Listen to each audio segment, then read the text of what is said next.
They laughed after I paid the mortgage. Right after I sent $212,000 to pay off my parents' house, I got a text from an unknown number. It was 3 a.m., and I was half asleep. The message said, "Watch this now." I opened the video.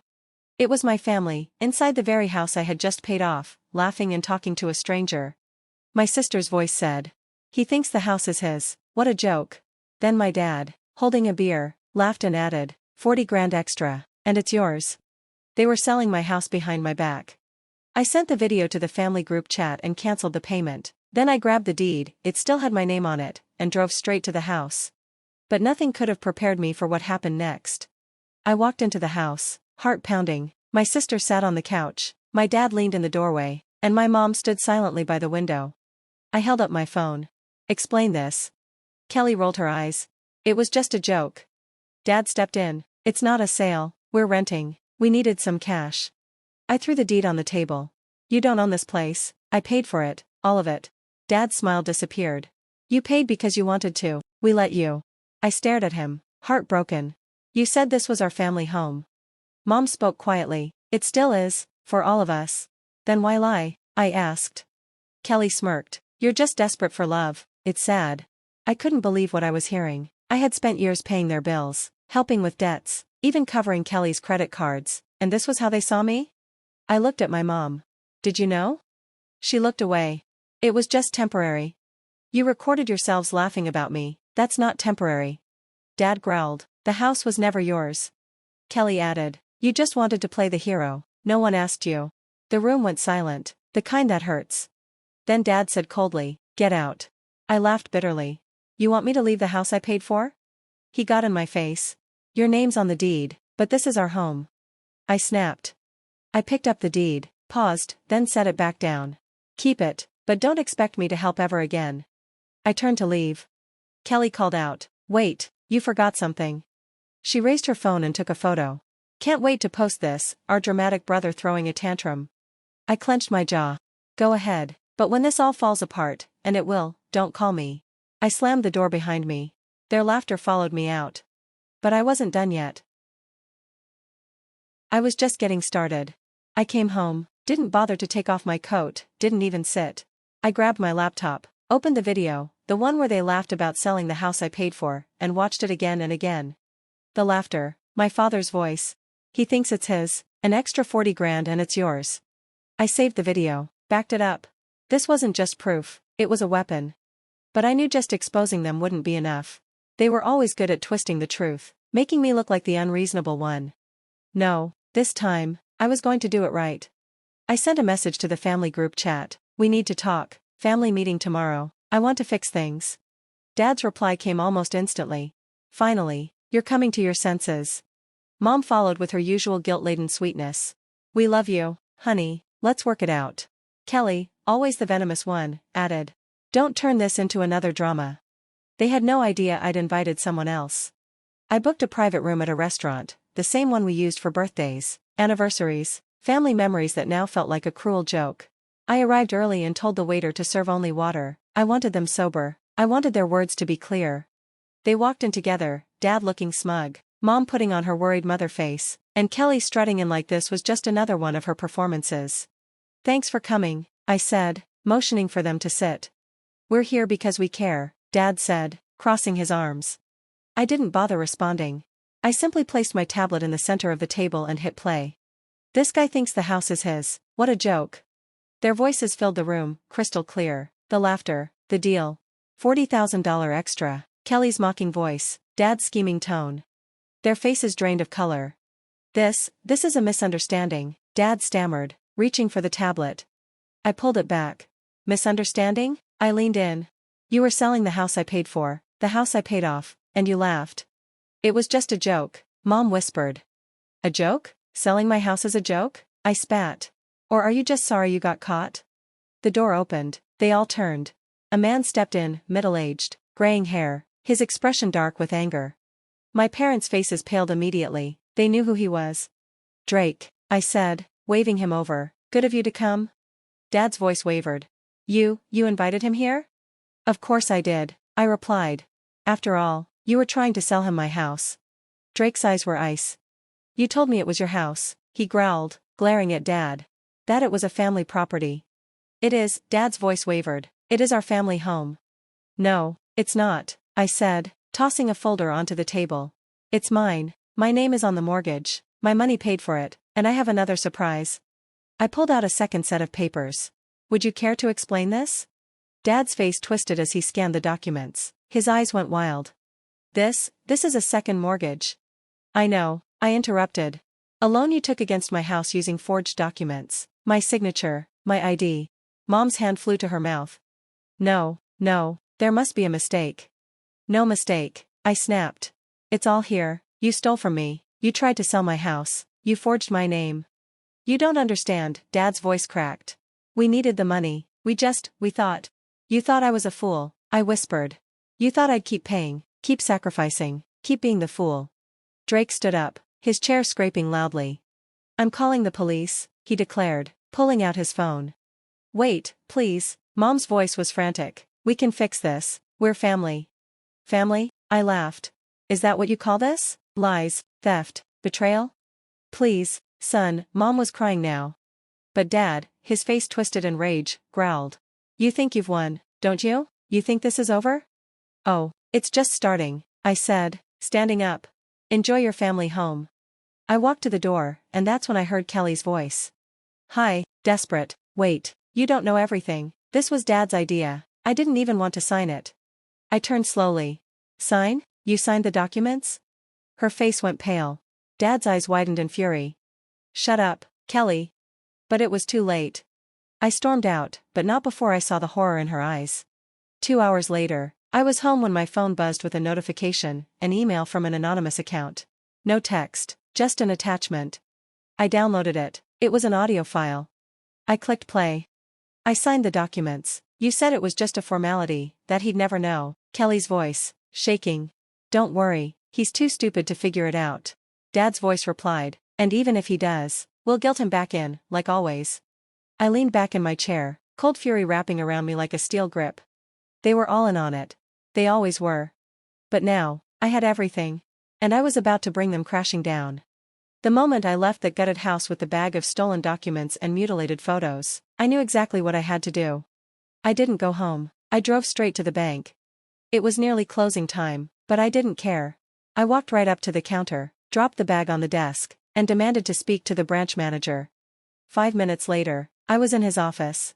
I laid out the forged documents, fake loan agreements, and mortgages with my name, but not my signature.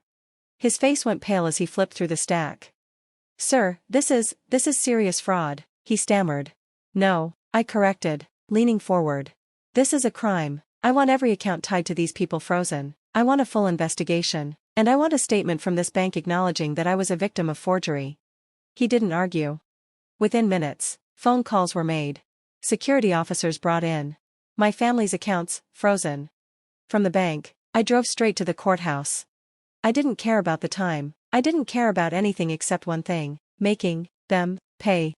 Filing the lawsuit was faster than I thought. Fraud, embezzlement, identity theft. The clerk looked at the evidence I provided and shook his head. They won't know what hit them, he whispered, almost with pity. Good. I didn't want pity. I wanted justice. But I wasn't done. I went home, grabbed my phone, and opened the family group chat. I didn't say anything. I didn't ask for an explanation. I just sent a series of photos. The forged documents. The mutilated family photos. My name, signed on papers I never touched. Within minutes, the chat exploded. Mom. Please, honey, we can talk about this. Dad. You don't understand. It's not what it looks like. Kelly. This is a misunderstanding. Let's talk, please. I ignored them, blocked them all. But I still wasn't done. I needed to see the damage for myself. I needed to confront the place where they thought they had buried me. So, I went back. Back to the empty house. The silence was louder now, a hollow echo that followed me through every room. Nothing but shadows, nothing but absence. They had erased me, drained everything I paid for, and left without a trace. But the basement, that was where the truth had been buried. I stepped down the creaking steps, my flashlight cutting through the darkness. The chest was still there, open, mutilated photos and forged documents strewn across the cold cement floor. But something else caught my eye. A dusty, forgotten box shoved into the corner. I yanked it out, pried it open, and froze. It was filled with family albums. But every photo had been altered. My face, scratched out. My image, cut away. Entire pages, torn out. As if I had never existed. Rage boiled inside me. I grabbed the albums, the forged documents, and left that dark tomb. They thought they could erase me. They thought they could laugh at me. Steal from me. Sell the house I paid for. But I was done being their ghost. The next morning, the bank called me. My dad had tried to use his account, it was frozen. My mom's credit card was declined. Kelly's car loan was blocked. They were stuck. Then the real battle started. They got served with lawsuit papers, right at their new rental home, out in the open. A friend sent me a photo, Dad looked shocked, Mom was crying, and Kelly was yelling at the delivery guy. They tried calling me, I blocked them. They emailed, blocked.